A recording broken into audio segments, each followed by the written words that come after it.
Tá certo, Elivaldo Barbosa. Vamos a Brasília agora? Vamos lá. Vamos a Brasília, vamos ao Distrito Federal, de onde fala Délio Rocha.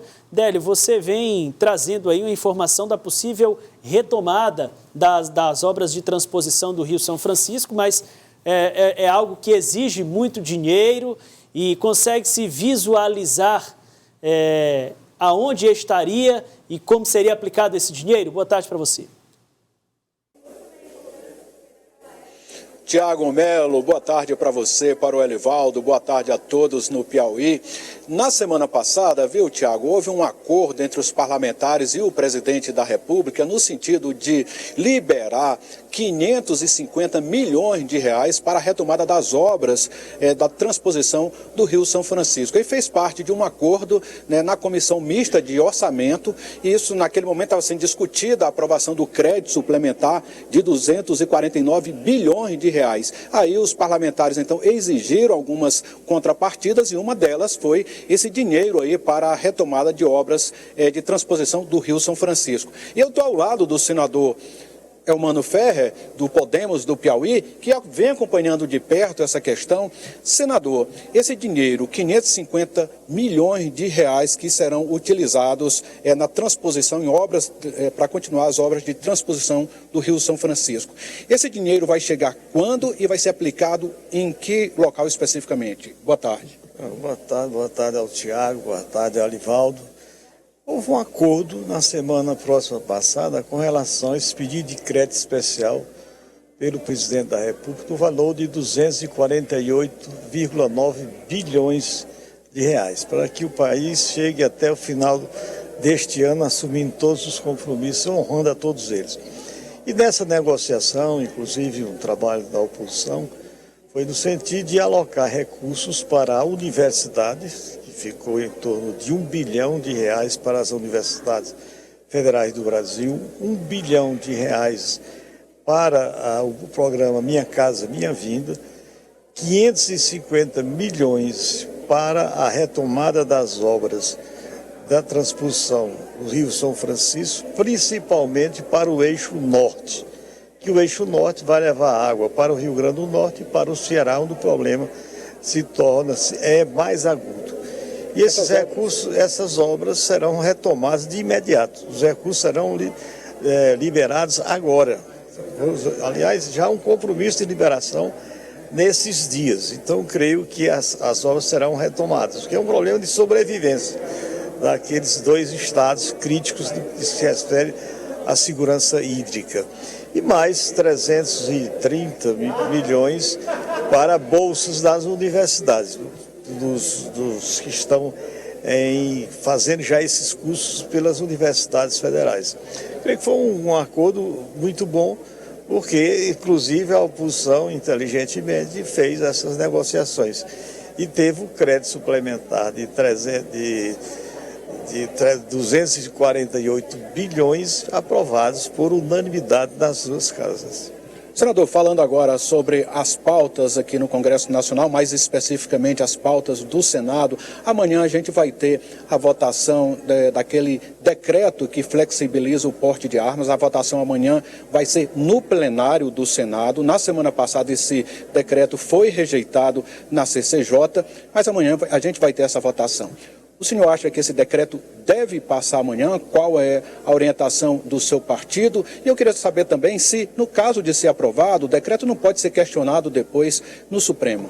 Tudo é possível, mas há uma divisão, né? Embora tenhamos o resultado na CCJ, que foi desfavorável àqueles que defendem o porte de arma por parte da população. É imprevisível o resultado amanhã no Senado, no plenário do Senado. O nosso partido tem um almoço amanhã, o partido Podemos é dividido em duas posições, mas vamos tomar uma decisão amanhã. E o objetivo, talvez, essa decisão seja liberar a bancada.